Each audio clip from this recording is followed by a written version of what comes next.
For me, this run was so much more than a tick of completion. Big goals have a huge risk of failing, and that can cause huge anxiety to not reach what you want to set out to become. You can put so much pressure on yourself because you've let the world and yourself know your intentions. Too many people are scared to do that because of what other people think.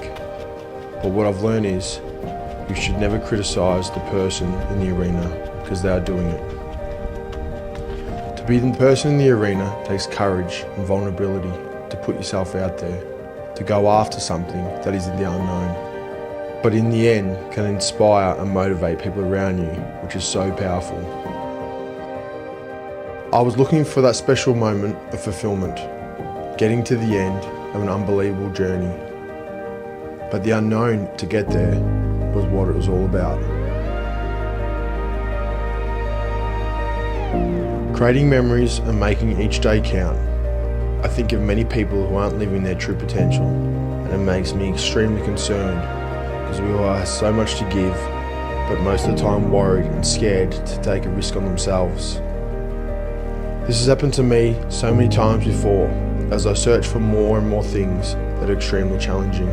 Even though I ran 800 kilometres in 9 days from the Sydney to Melbourne run, it wasn't the point-to-point destination that we're looking for. The High Rocks event we didn't podium in, and the sub 5 minute mile we didn't get. All of these challenges I put towards myself to try and achieve, but have failed. But are they fails?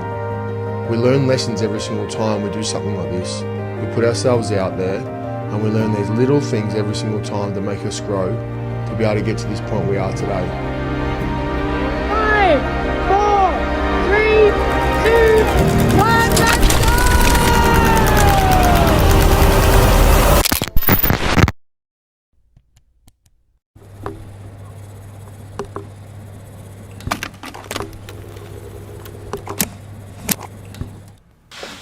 Good?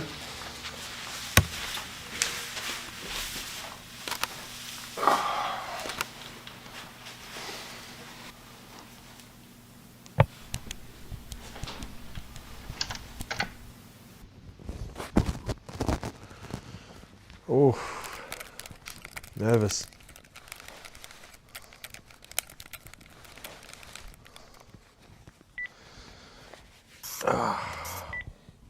So, can you tell us how the idea was born?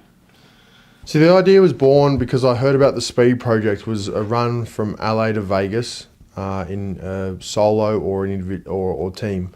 And I heard about this about a month and a bit before this year's race. Obviously last year we had our huge Sydney to Melbourne run, and I was still in that lapse of like, what am I doing next? I've had all these small little goals, a sub 5 minute mile, which I was focusing on, High Rocks and that sort of thing.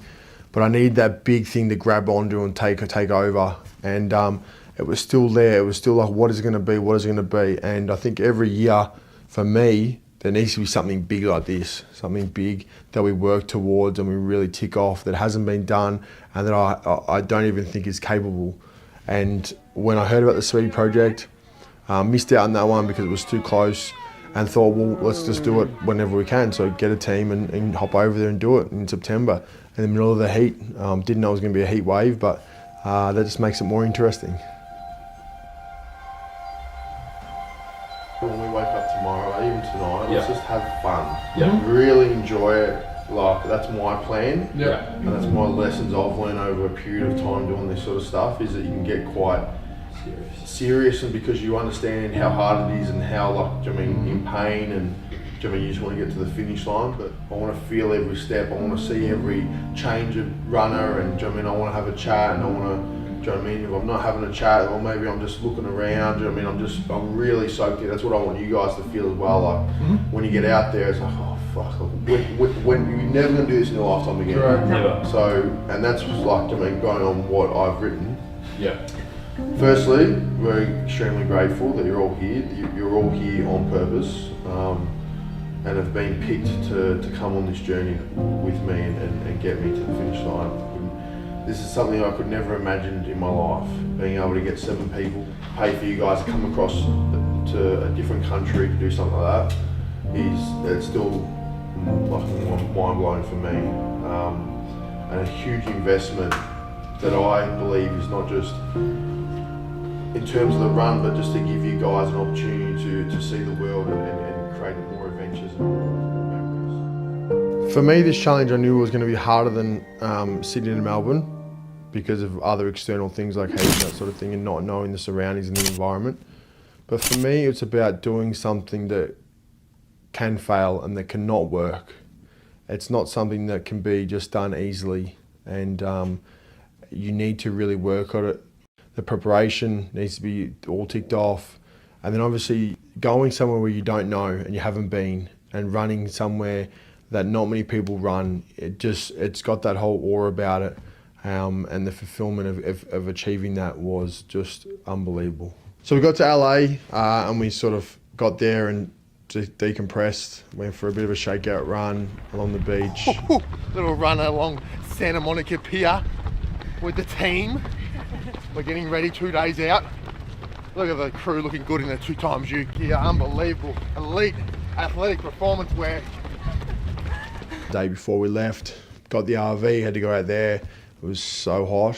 Getting the RV, had to go to Walmart, Costco, get all our supplies, get all our water, all our emergency things that we need to get, and start planning, I guess, for the next day of getting our RV set up, which was a huge task that the crew were unbelievable about. I didn't have to worry at all. I just relaxed and got ready for the run. Craig and myself went and did a bit of a video shoot, photo shoot for 2xU down on Santa Monica along the beach, which was really cool. I mean, the stuff that I got to wear, District Vision collab with 2xU was absolutely unbelievable, and I could not speak more highly of what I wore during my run. Didn't get heat stroke, didn't get anything, no sun coming through, felt good, felt so cool. I know the crew wore the Lightspeed edition as well, and just, yeah, could not speak highly enough. That helped me get through this run. So big thanks to 2xU for the gear, unbelievable.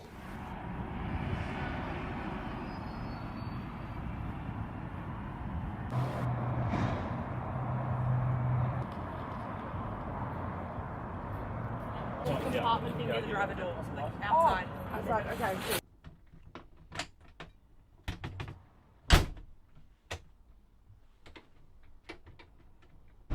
So Jackie and myself are sleeping in the RV, and we haven't even started the race yet. It's a bit sketchy around where we were. We're only about a K from Santa Monica, but around these sort of areas there can be some sketchy people. So we're packing the RV late at night, or the crew were, and they sort of come in and go, oh, there's a few people going around, having a look at what we're putting in, the suitcases and that sort of thing. So that was a little bit iffy. So we had to have a few of the guys sleep out in the RV because we thought they were going to get robbed. Unfortunately, we had a little bit of a run-in with a couple of people hanging around while we were trying to fill up the van. So brave me and Craig decided that we'll sleep outside and we'll take one for the team. So bodyguards, lifesavers. Just heads up, if it is our last night. Love everyone, love to all of you. But If you're watching this, we're dead. yeah, if you're watching this, we're not live.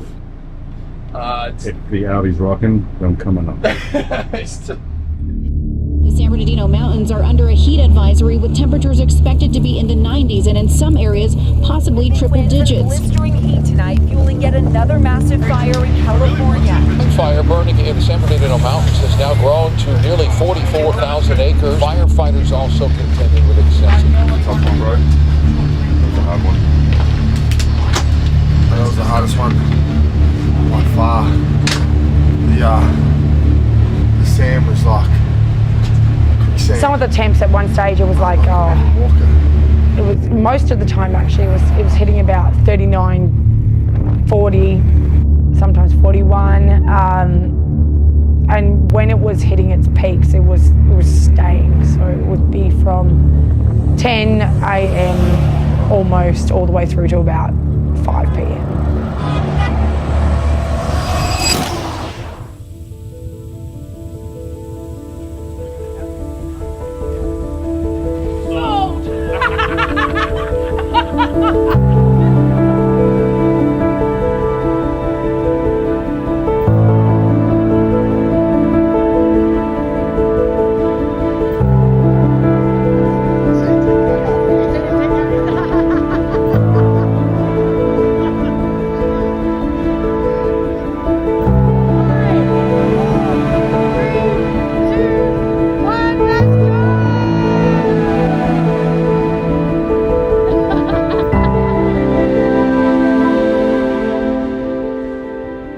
Yeah, mentally, physically, when I started, I couldn't have felt any better. I think that was just through preparation of when we got to LA, sleeping more and being a lot relaxed, but also having that mindset already and getting into that groove of enjoying the journey, enjoying every single step and having your head up and realising where you are. So that was helping me straight away. And when we left, Tay, Em, and then went into Dan, they knew exactly where they were going, didn't have to worry about the directions, just had to follow where they told me to go.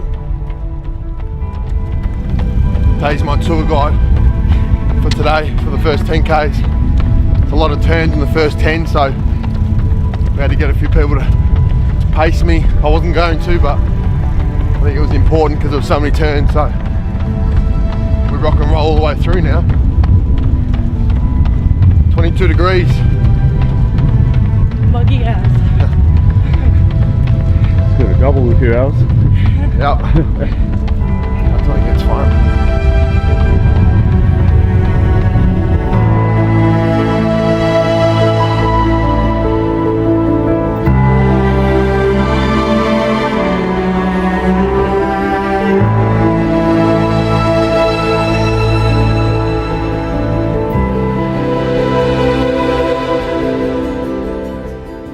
You're literally heading into the unknown. Do you know what I mean? 4 a.m, there's no cars, nothing around. You know you're going to get to the mountains soon enough, but through the iconic streets of LA, it's absolute bliss. Do you know what I mean? Not a sound goes past, and you're just running with, do you know what I mean, your crew member who's got all the directions and taking you through all this scenery that you've never seen before by foot, and it was extremely enjoyable to get through all the way to the mountains.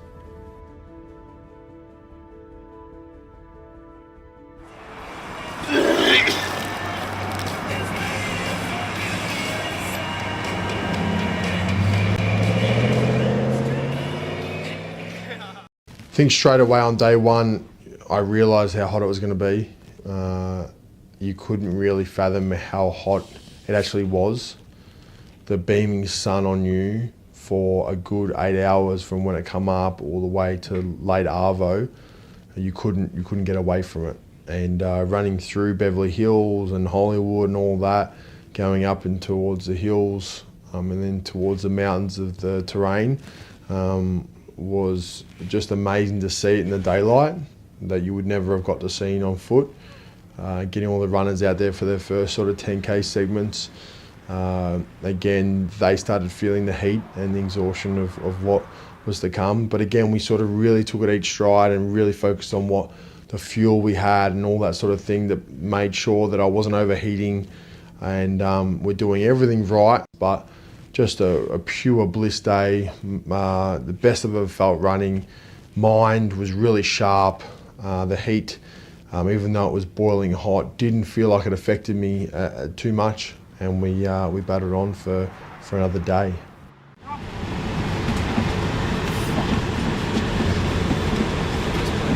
Yeah, for me, it's never about the accolades or anything like that. Like, do you know what I mean? From when I was 18 and trying to get drafted, that's where like the accolades of playing AFL is sort of the big thing. But for me now, it's about showcasing to others. I'm just a normal person. I'm just a normal Joe Blow who works hard. I used to hate running, and now I run and do these ultra events. And that just shows the mindset of I guess, the maturity that and the discipline that I've gone through of the stages of life, but also where you can take your mind and body. And the fulfillment of getting something like this done makes me want to go for more, makes me know that I am so mentally strong that nothing will break me, and things will come at me at all different ages or different things at me in life, but we can overcome that if you can control your emotions, and just keep moving forward step by step. What you can control, you can move forward with. The heat was insane. I think we knew going into it was going to be hot, and we knew there was a heat wave coming and was there. So it was sort of in the back of my mind that I knew it was going to be hot, but it was honestly way more than I expected it to be.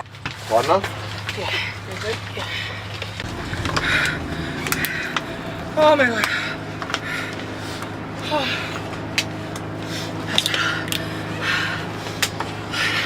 That's hot. It's a hottie. Do you need a sock too? Oh my God. Yeah, probably. I don't need to hit it up. Those heels. Really cold.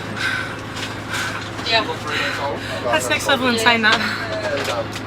Bloody beautiful bar. Well, I need more water. how you feeling, man? Alright, we're at 60 in, feeling actually really good. Just need to keep getting a bit more water in. Bit sketchy those roads.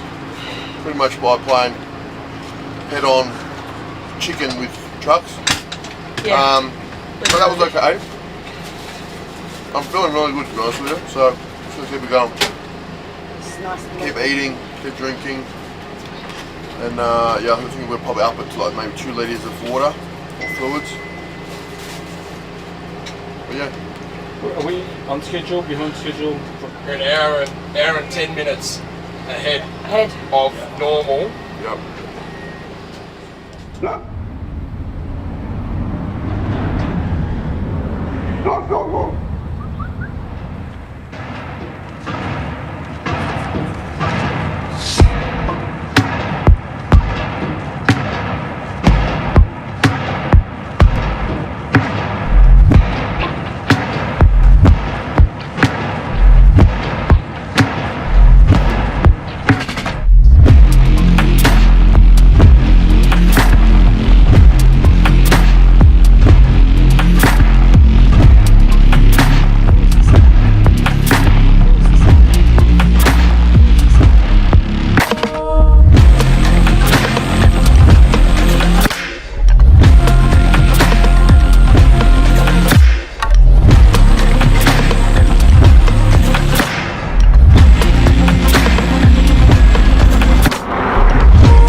Barren expanse where the land stretches out into a seamlessly endless horizon, driven by an idea you had, with people ready to follow you. You're nervous, you're scared, yet overwhelmed with the immense gratitude. There is a lot of risk and sacrifice made. It will take a whole team coming together in order for this to be a success.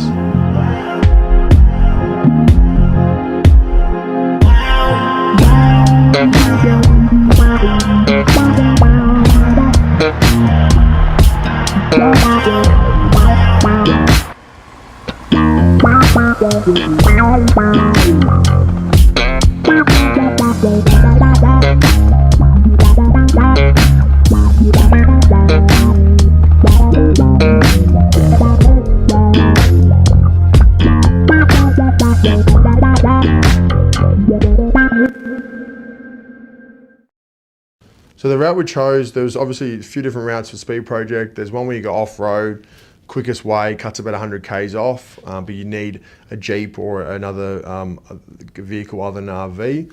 Or there's an OG route, which is longer, 100 Ks longer, but all road, mainly road. So we chose that one because it was going to be less logistical with cars and that sort of stuff, and with our crew. And help us with, I guess, the elements of the unknown in the environment. We have no idea what we're going to. But then that obviously changed through the run with obviously the setbacks we had with the fire. So we had to change that straight away. There's no road. No. Like this. Isn't there a paved road all the way up there? We could get No, around. I think it turns into trail or something like that. So Trail at one point. I don't know. I don't Yeah, think just we're wait going to here. do that with this. No tracked vehicles allowed on overpass. No tracked vehicles. It's a tracked vehicle. This national forest is growing toward Valiermo, Crystal Air Country Club, and area west of Juniper Hills. An evacuation warning has been issued for this area. Be prepared to evacuate. Those who need more time evacuating should leave now. Visibility may be limited. Use caution. If you need more info, visit alertla.org. How did you get that? He would have service. And yeah, we have to evacuate. So the plan was obviously to break the 92 hours or the record, which is just over that. Day 2, we were still ahead with where we need to be. And then obviously day 2, the sort of plans obviously changed because of the evacuation of the state of emergency fire. So then we had to jump into our RV and go all the way back and find a different way to get through because we couldn't get through to the route that we'd already planned for, the OG route. And obviously that changed plans and we had to adapt quite quickly towards what we're working towards. So that sort of time frame really got thrown out. We had to reconfigure exactly what we're going to be doing and where we're going to be going and how we're going to be getting to the end point. No, it does like a Can't go box. straight this way. No, because then it goes up and then back around. It's basically right Yeah. there, though, Yeah, where it the sun is. is. Yeah. And when you can't see any hills, there's smoke. Garmin. Can I ask your thoughts on this little change of plans with the fire and potentially running 90 kilometres less? It's a very good question. What was the question? If you would have asked me that probably half an hour ago, probably would have cried on camera. I think it's all part of the adventure now. It's all part of the story. It's all part of the journey of what it is, this trip. So yeah, I'm pretty devastated, but I think there's bigger lessons in life, and it's probably just another lesson you learn from having a really good day of running yesterday to sort of being taken away from you, from what you want to do. But I think in the end it's about taking in where we are, who we're with, and we're only going to do this ever once, so there's no point sobbing around and being a dick about it. So it's sort of taken me sort of 5k. Had to let Nikki know, she hasn't responded, she's still be asleep, but just that everything's all good and we just had to reroute, and I know she'd be worried. But yeah, pretty flat, but we're getting there. Bit of Shannon Knoll and Shania Twain and Taylor Swift just get you going, so. Or get you crying. Yeah. One of those two. One of them two. Nah, we're alright. We're alright. There's bigger things in life. About that. That's it, brother.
Pop tyre.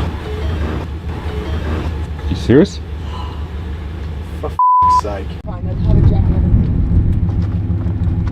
So we took the trails on day 2. Obviously after we went through and bypassed all the fires, we kicked onto the path that we would have been on for the OG route.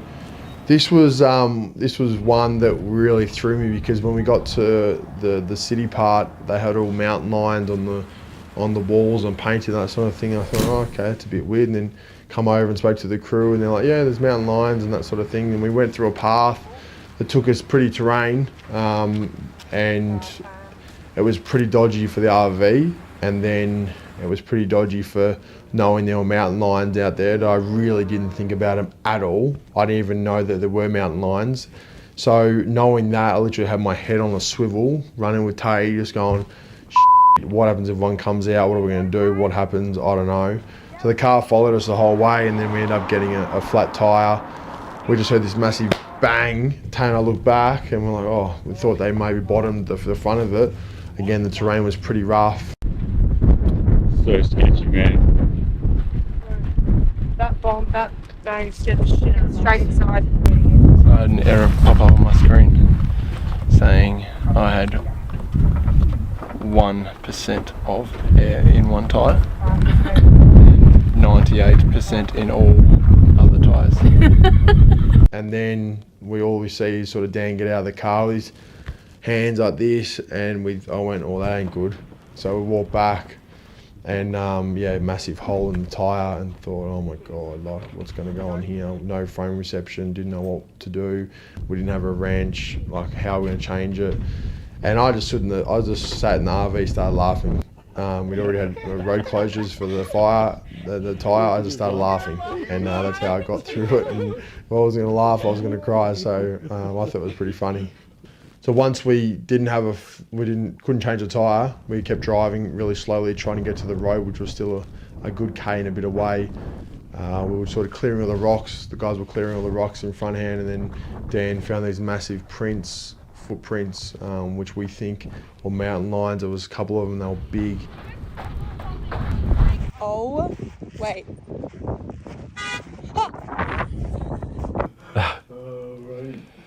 I think I didn't really believe in the mountain lion story. I didn't really think they were out. Yeah, I don't know. Yeah, it's like when you go swimming, you don't really think that there's sharks there, but there is. But I think that that shocked me a lot.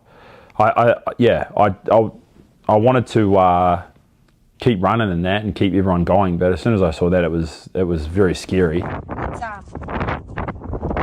Wait, that's his fall.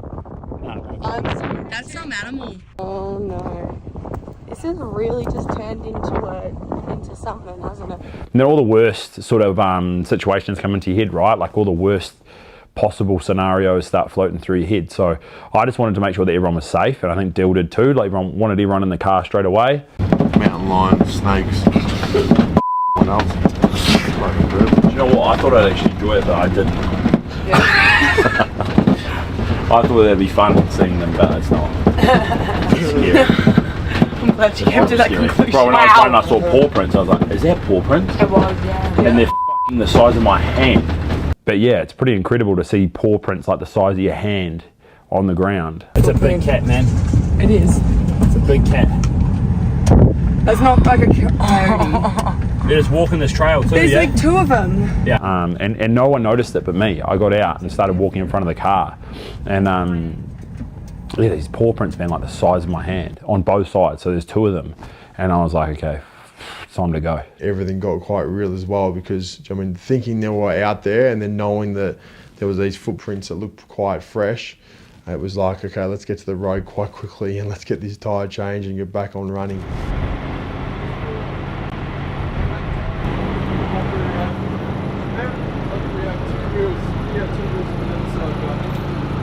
I knew that going off-road in the RV was not the best plan, because I think that was the route where we planned if we had another car or the Jeep would go and everyone would go around the outside on the road. Basically, when we had the flat, managed to get to a point where we're back on the road, then we drove to a petrol station. We sort of called the RV company, tried to sort out the best way or the best approach, yeah, to get the car fixed, and they couldn't really help us. And we're just in the middle of the desert, 41 degrees, waiting, like just sitting there waiting. And out of nowhere, these two like incredible sort of strangers turned up and helped us change the tyre. You guys on a soccer team? I'll take it though.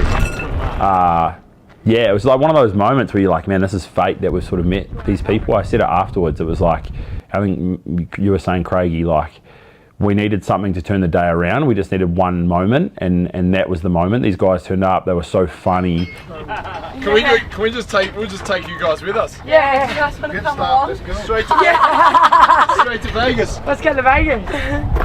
Let's go. I got a mountain lion. A real one, for real. Really? Yeah, I live out the river bottom. He's about this long. No About that tall. His head's about that big, yeah. So his paws. Yeah. He looks out for me. He chased the coyotes away. Oh yeah, good. That's actually good. Would they usually attack people if they? They can. They'll pick the smallest one out of the group. Yeah, that would be me. How big you can handle me? Well, I'm screwed. Come on, buddy. Get it. They were jovial as, and you know, we're sitting there and we had some bad news from back home, and I remember sitting there and just thinking, oh, those guys so. And yeah, then these guys turned up, and you know, the guy had lost his wife a week before, and he was literally driving to pick up his wife's stuff from their house. And I was just like, man, I was just in awe of the guy and how chirpy he was and how happy he was. And I wouldn't take that day back. Like, that day was, I guess, like a big part of the journey was the tribulations of it, you know.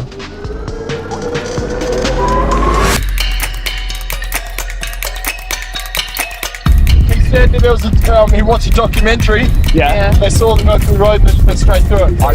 Yeah. Still stay alive.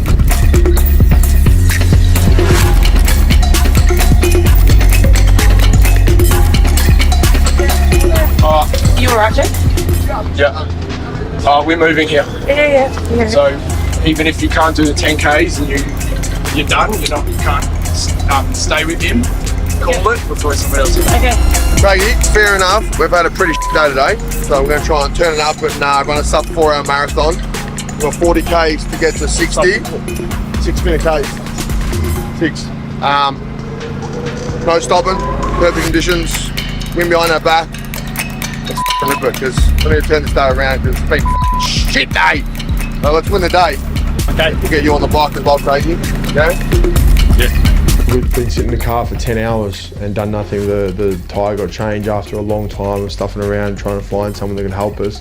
So I was running and I was like, I need to change something up because I'm only 25 Ks in, it's 8 PM, 9 PM. So I said, no, let's change this up. Let's get a sub 4 hour marathon and let's just bust it out. We've already done 200 Ks. I'm like, let's change up a notch. So I went to the RV quickly. I said, guys, we're gonna go hard here. He just looks at me and he goes, right, you're coming out to run with Erica and I. We're doing a sub 4 marathon. We're gonna go. And he goes, get yourself ready, 10 Ks, like, let's do it. We're on the highway of Death Valley. Let's go. That man took off like a rocket. And I was running, I looked down at my watch, I'm like, we're running really bloody fast. Look at my watch, 5:05. I'm like, oh, this is quick. I'm like, I don't know if I can do it, but if he's doing it, like, I've obviously got to do it. I'm running, and then he turns to me, he goes, oh, Tay, like, how many Ks are we at? And I was like, we're not even at 1 yet. And he goes, oh. So I'm sprinting, and he goes, if you need to stop, like, it's okay, like, the van's up there. And I was like, no, like, if you're running, like, I'm running, like, I'm gonna finish it. I was trying to be really strong, and I got to a point where I was sort of lagging a little bit behind and couldn't support him. So I started to feel like I shouldn't be out there if I can't keep up with him. And it's like, I'm like 30 meters behind. You just go further forward.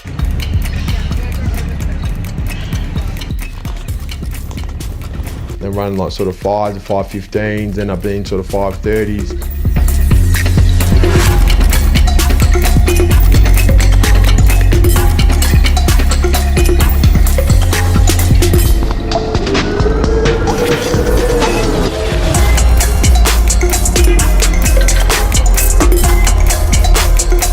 What kind of pace you guys doing there, bro? 5:20. I don't know how long it's going to last, Craigie, but we'll see.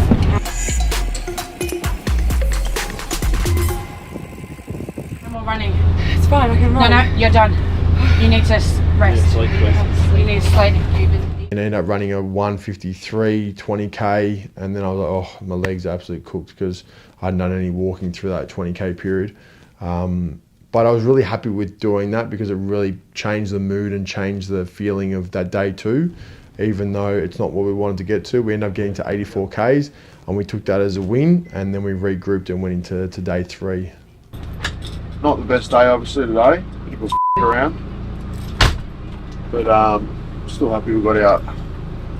Yeah, 85. I still feel pretty good with myself, so I think tomorrow and the next day we just launch it.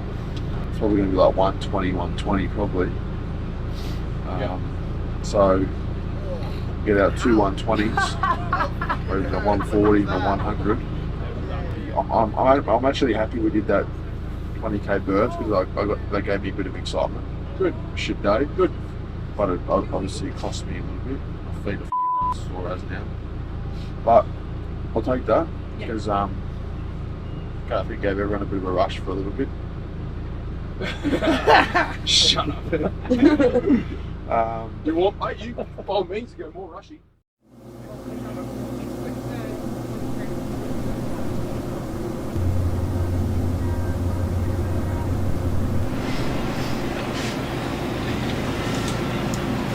And so what's his go-to snack or breakfast?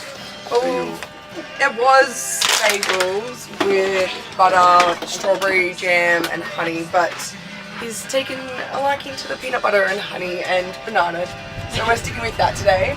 And then we've also got oats as well. Just one. We've got some serious feet issues going on. Oh. It was bad. Like, they were pretty serious blisters. We were managing them every morning, every night, sometimes throughout the day as well, just redressing them. We did have to pop them a couple times and they stunk really bad. His feet were in a bad way, but he managed it so well. I don't think it affected him running at all. Like, by the pace he was running consistently throughout the 4 days, it didn't look like it affected him at all. But yeah, like, you knew he was in pain, but he kind of just pushed it to the side and was like, I have to do this, so I'm going to get out there and push through this and deal with it later. Today is going to be a fun day. Sure is. I think I want today to be all about having fun, because the third day I feel is always the hardest day because the fun is gone and we're in a bit of a we're doing the same thing over and over again, sort of lull. But I think we need to really look out today and appreciate where the we are, because we're in the middle of a trail, in the middle of the desert, in the middle of nowhere. And I'm telling you, the views that we saw on the way here are unbelievable. So I think today I want everyone to have a lot of fun and chirping up a little bit and brighten up a little bit, because it's going to be different. We're going to be off the road and it's going to be a bit of a journey. Bit of fun. So I think the main thing is that you guys got to be aware it's not going to be too long efforts, but you're going to be off road, so it's going to be different on your feet and in the heat.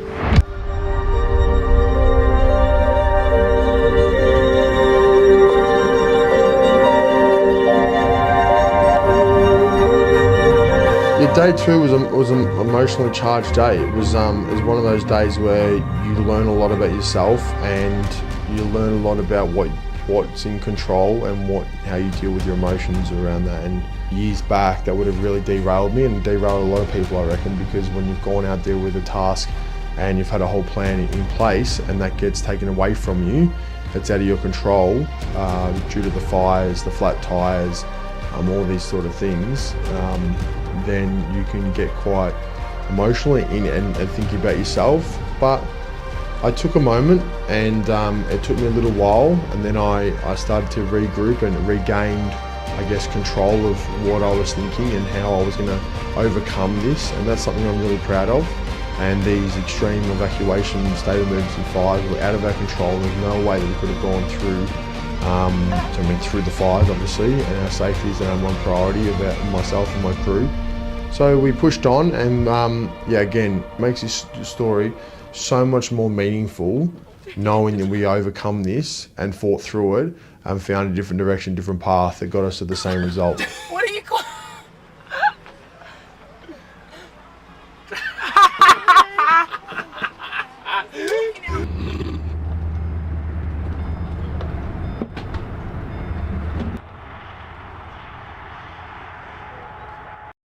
Yeah, day 3 was a regroup day, obviously, and we spoke about it. Obviously, after day 2 and the drama and all that adversity we come across, day 3 was one of the days we just want to start fresh and, okay, let's kick on to a good day. I had a mindset of hitting 120. Started really good, felt really good. Then we hit like a 17k of trail that was just uphill. It was like soft sand the whole time. I'm talking so soft, you couldn't even walk through it. And it went on for so long, and I was like, oh, this is just it drained me, because I had Tay and Jake there. We were running out of water. It was so hot. It was honestly, it was blistering heat, straight on you. How you feeling, Dill? It's probably been the hardest 8Ks. Yeah. The whole thing, it's pretty much quicksand. So, some of it's been pretty much unrunnable.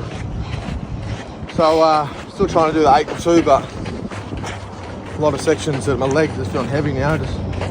So I'll probably have a longer break at 40 when we get there, but really no support. We've got no one to sort of go to, so we'll make sure we're smart on our water and our food and that, so we don't use it all up. We don't have a car in sight until another sort of checkpoint. So the highway's over there, so obviously we can't run on the highway. So that leaves us I think to... we are going up that hill. Are we? So there's this...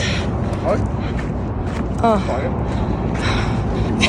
We're in struggle, but we're going well. He's going well. It's just utter quicksand. Tough one, bro. That was a hard one. That was the hardest one by far. The sand was like quicksand. I couldn't even walk it.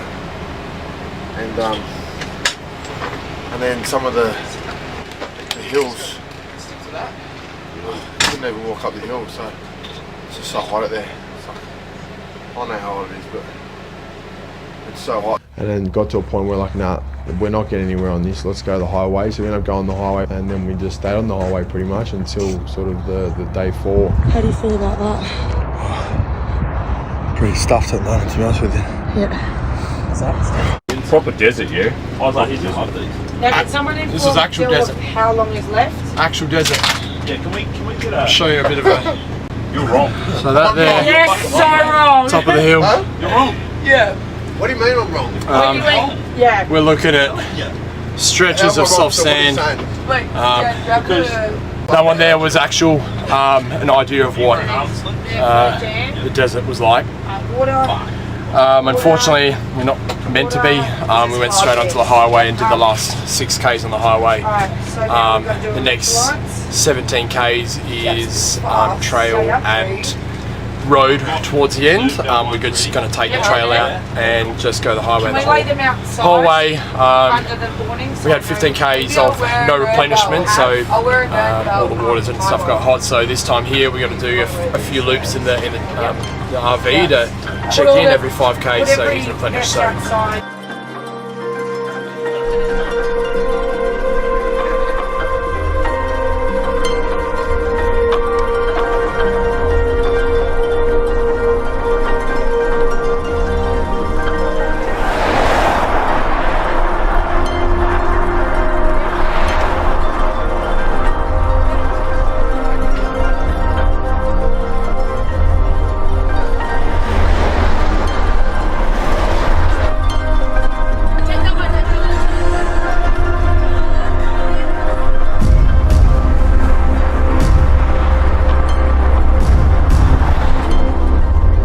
The heat was incredible, man, the whole trip. I couldn't believe it. I've never experienced anything like that. I've been to Vegas before, and I said to Dill, you like, and he has too, but not in this time of year. And I said, mate, you don't understand. Like, the thing is, the place is a desert. It's just, it's so hot.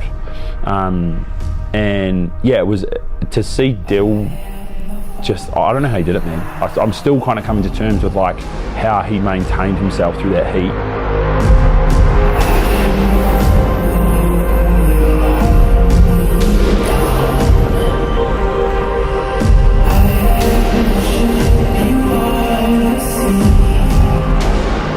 It was hot. It was really hot, and Dill he handled himself so well. Like, he just he was running better than all of us, to be honest. It's hot, we're running on the highway. He did about 300k. He is flying like 5:35, 6 minute max. Our body's under. So, you know, we're struggling, and honestly, we shouldn't be because we're resting. But no, he's killing it. We're very proud, and yeah. Some of the attempts at one stage, it was like, it was most of the time actually. It was hitting about 39, 40, sometimes 41. And when it was hitting its peaks, it was staying. So it would be from 10 a.m. almost all the way through to about 5 p.m. He handled the heat really well. He covered up. He had all the, I guess, the protection, the hydration, the fluids. He was just doing everything he was, everything he'd prepped for, and it worked really smoothly. Yeah.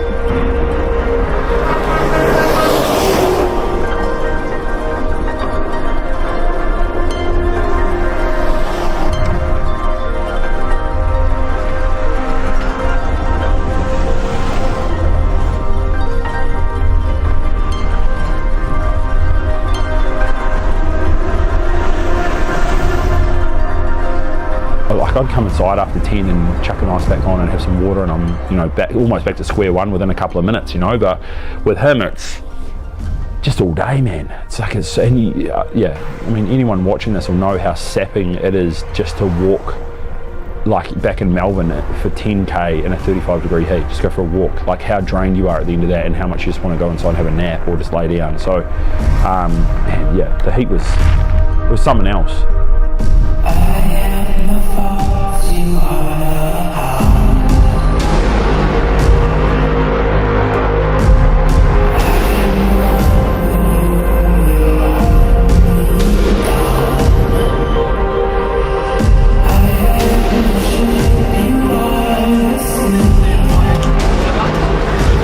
So yeah, so that's your next stop. So you're actually not that far away from it. No, he does. Stop there, and then you can just jump in if you want to. Especially if he's feeling good. If he's feeling good, We've just got to adapt, yeah? Yeah.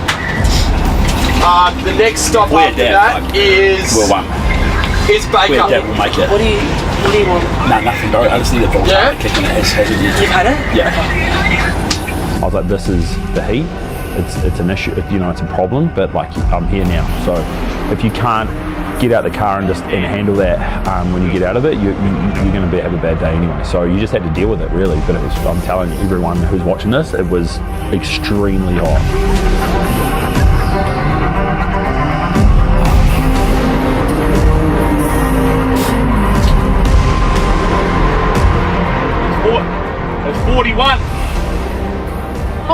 41 degrees. Yeah. 41.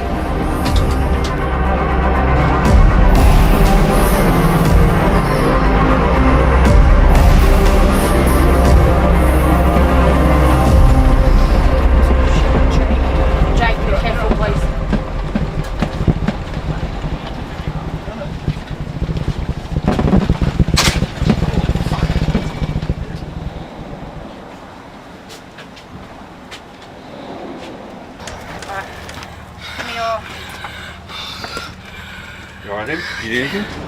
Hold it in a little bit longer, yeah? Go again. Shake, yep. Deep breath, hold. 2, 1, and out. Do one more for me. Is that enough? Yep, no, one more.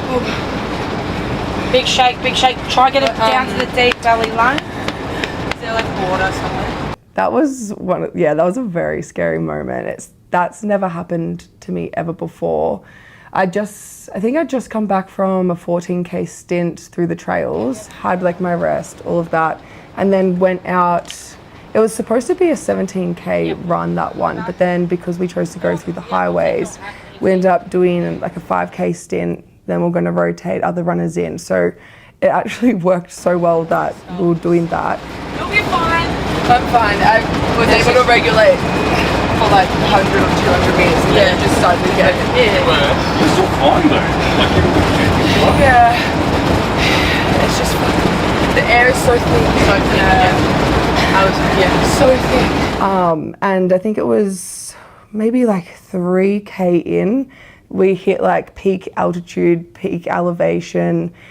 Dill was full line, like he had, you knew like his fuel had just like set off and he was on a mission to get over the hills. And he's running so fast. Because he's very fueled. Yeah, I know. He's running like under 6 minutes. And he's on road. So he's I know, it's in his element, yeah. And I just was really struggling, and all of a sudden it felt like my throat was closing up on itself. And I think it was to do with the heat as well. And then I guess there was a moment where I kind of blacked out because Dan had come back to look after me, and apparently I was walking sideways and towards the traffic, and he was having to push me to the side of the road. And then, I came into the van and I had another episode there, and it was one of the scariest things that had happened because I thought I was about to stop breathing. She was so, bro, you were walking sideways, yeah?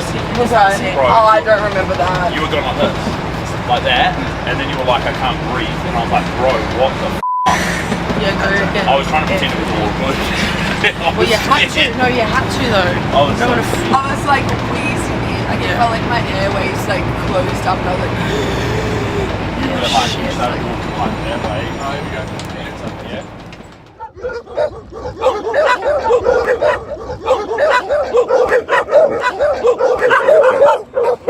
So nighttime running was probably the worst part of the whole journey itself. We'd heard a few sketchy things in the background and some noise before we even left for America about wild dogs and watching some documentaries about wild dogs kind of coming out and chasing people. So majority of the time when it was early in the morning and late at night, that was all that was running through our heads. We're constantly looking around, looking and checking to see if anything's following us, rustling in the bushes. Probably the sketchiest time to be running through the middle of nowhere. There was one night, about 11 o'clock at night, we're running along, the RV was probably 1 or 2 Ks away. Pretty much all you can see is the tail lights in the distance, and at one point we heard a little bit of rustling, looked to our left, and there's little beady eyes looking at us from the back of a bush, and me and Dill, we've never jumped higher in our lives. Our heart rate's peaked at about 180, 190 beats per minute. And you kind of stop and you turn your torch and nothing there, and you see things moving. And Dan's on alert, yeah. So paranoid. You right there? We moved quick. We moved quite quick, and heart rates were probably sitting around 190, 200 beats. What the actual? I'm gonna come out and protect you. That's so scary. But yeah, that moment there probably was something that we are lucky to run away from. Bro, Are we just gonna follow them? we just got full chase by 2 dogs, and they were coming at us. What kind? I don't know, man. I ran. I got my pepper spray out and started running backwards. Really? They was like, run. Did they get close? How Bro, close? within like, move it in away. Yeah, just barking. No, just crawling, like coming. Oh, shut up. No noise. When we can. Like the Bro, so scary. Alright, let's go.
last day, we're getting into Vegas, was just such a surreal feeling, and I really took it in. And we started with a massive hill. I think we need 2 running. I had guys running in front of me to try and keep the wind, because the wind was just 50k winds up this huge hill. So they were trying to run in front of me to keep the wind. And then I knew once we got over this hill, massive hill, it was just downhill. And boy, it was a downhill. It felt so good. I just kept looking around, looking up, and just roll. Literally, I was like a rolling ball just down this hill. And it was so enjoyable.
There's a bit of a mini surprise that the boys don't know about.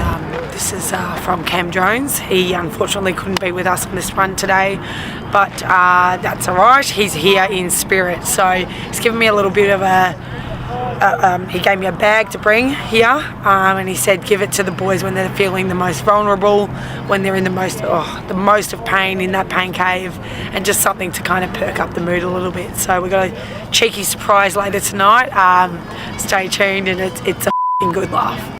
Yeah, that was probably one of the highlights of the whole trip for me. If there was ever a time that I was going to get out and go for a run, it was going to be this. Cam, who was originally meant to come on the run, but couldn't, he organised some outfits for us. It was originally intended for Dill, Dan and Jake to wear, but instead we decided that Dan, Jake and myself would chuck these on. In my opinion, the outfits were fire, but the boys unfortunately didn't share the same opinion, so we changed into our little outfits, this little flannel number with tight little Daisy Duke shorts. Here we go.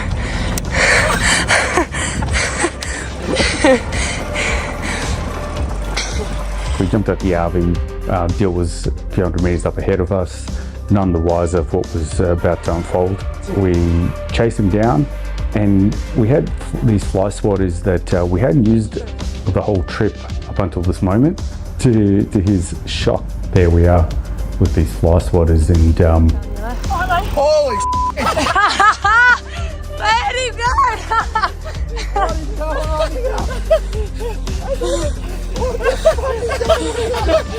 next thing you know, we're chasing each other around, spanking each other with these fly swatters. And yeah, he was absolutely loving it. It was a good pump up for him. That looks unbelievable.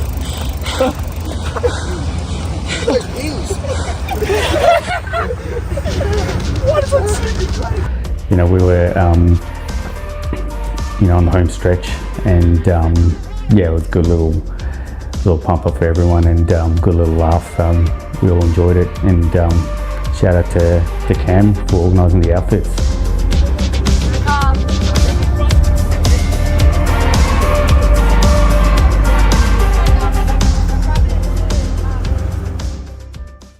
When I first saw the lights of Vegas, it was just an ever-ending hill, and then when we went over it, it was just an unbelievable feeling of accomplishment. Craigie, I want you to look down there for me. Vegas, we are coming. Coming in hot. Get it, boy. The knowing that this whole journey that we got to, and everyone was really emotional, but we were nearly there. We were just about to touch it, and we just had to get through these last little kilometres, and then we're going to be home and really basking in what an achievement it has been. The lights, that was so exciting. You know what, man? You're running down. You don't know if you're gonna make it to this point. So when you see it, you're like, holy f***, you actually did it. The hardest part is reminiscing on the time that you started and then thinking about all the things you've passed on like day one, and then going like long stretches of hot road, and then you get to this point and you go, holy crap, did that just happen? Like we were on a trail yesterday climbing a mountain, and then now we're seeing the lights of Vegas, so I'm very bloody excited. I can't tell you how excited I am, Craig. You've got no idea. I ran a couple of reds on the strip down there just to get ready. And you almost got run over, so don't tell me you're not excited. Yeah, knowing that we were going to get to the Vegas sign and still have 30 Ks left before we finished the post to post LA to Vegas was hard because mentally you know you're already there at the finish line, but to do another 30, that was probably obviously that was the hardest 30 of the whole thing. Not so much physically, it was more I guess mentally, and trying to regroup and trying to get back into a nice rhythm, knowing that you're so fatigued and you're already 110 Ks in, and you've just gone through a blistering heat, and you've seen the lights, you've seen the pole where you're meant to finish the sign, but yeah, you got to keep going. So yeah, but you make sure you really communicate with the girls because we're so far away from you, it's ridiculous. We're doing the same thing. It's already been communicated where they're going. We're at the strat. Yeah, well, they're at the strat. You want them at the strat? Exactly right. That's perfect. We're here. That's where they need to be. That's perfect. Good. We'll see you. I think that was hard for myself, and also hard seeing the team and the way they were, and they were tired, emotionally drained, and exhausted as we all were. And just to get another 30 Ks out was going to be a huge stretch, which it was. It was a tough slog, I'm telling you. That was a tough one.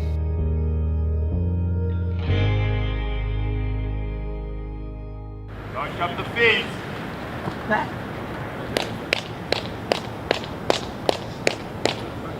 Go down.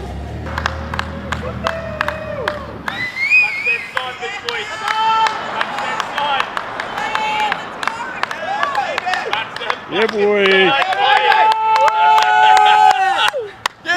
Get there. Give it a big kiss. Shake it. Shake it.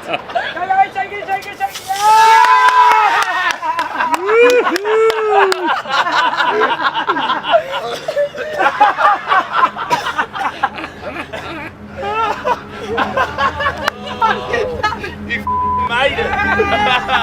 Yeah, I really had no idea of the time, but I could sort of see the first light coming up was 5 a.m.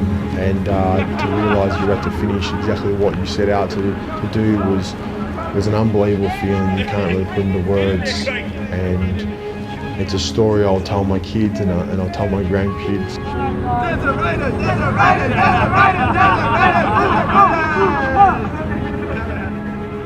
It's one that I hopefully can motivate and inspire many people to go out and achieve what they think they can, because I'm just, I guess, as I said, I'm just an average Joe. I mean, the work's hard in all aspects of life, and I'm no way in hell a good runner, but I know that if I can put the work in, you can become a better runner than what you are today. So for me, that's what it is. I used to hate running, and now I love running. And I still hate running, but I've gotten better at it, which has allowed me to enjoy it a little bit more.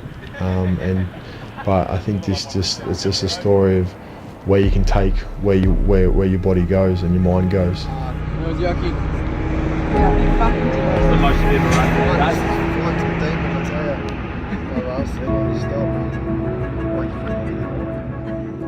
This run gave me everything that I would have hoped for. Fulfillment, it experience, seeing what I saw with the people I saw it with, mind-blowing. And I'm all now, as I'm getting older with kids, understand that memories and moments is what life is all about.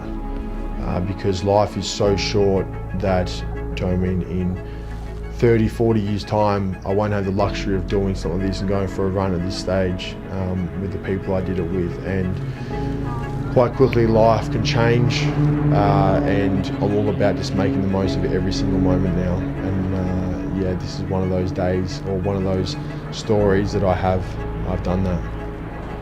This story, or just this journey to work out the way it was, we all came together as a collective group and they all played their role just unbelievably. And every single person had a huge impact on this run and the success that it was. Even so, my wife back home and the support she gave me, and knowing that she couldn't be there, and it's not a I did it, it's a we did it. And I'm super proud and thankful for everyone that's in my corner that was there to support me.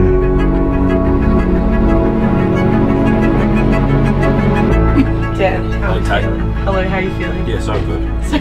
I'm just doing this again because to give you more vibe. Give me more.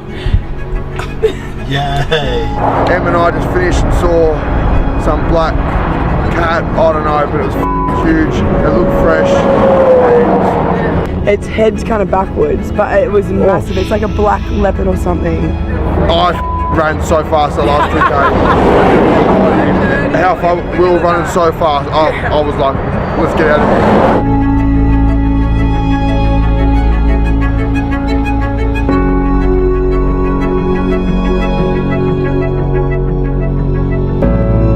This run was about embracing and enjoying the journey. It's easy to say that when you're not hurting, but when you're 200 kilometers in and your body's shaking and letting you down, it's wanting to tell you to slow down, to stop. That's when it's hard to enjoy it. But this time, I made sure that I kept my chin up, made sure I looked at the surroundings and also the people I were with, to enjoy every single step, even through the pain, to embrace the pain, to know that's always going to be there. But what isn't is this unbelievable view and this unbelievable opportunity to run from LA to Vegas.